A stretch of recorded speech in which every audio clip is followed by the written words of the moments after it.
जे भी भोजपुरी में बोलत होई चाहे भोजपुरी भाषा समझत होई उ पवन सिंह के जरूर जानत होई, जेकरा के भोजपुरी के पावर स्टार कहल जाला।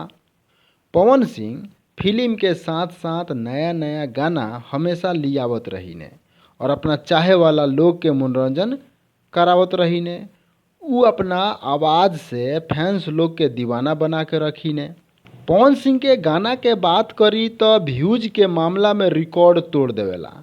आई आज ए वीडियो में बात करल जाओ उनकर एगो गाना के, जौन कुछ ही दिन पहले यूट्यूब पर रिलीज भई रहे।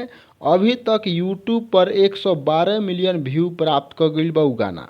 कुछ अलग तरीका से कहीं तो तहलका मचा देले बा उनकर इ गाना, जौना के यही साल 30 जून के यूट्यूब पर रिलीज कईल गईल रहे।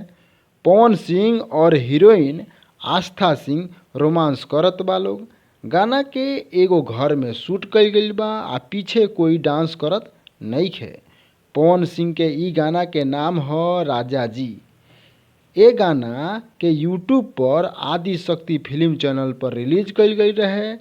राजा जी जौन गाना बा पवन सिंह के साथ शिवानी सिंह गईले बाड़ी। इ वीडियो अपने के कैसा लागल ह? अच्छा लागल ह तो चैनल के लाइक शेयर सब्सक्राइब जरूर करी। धन्यवाद।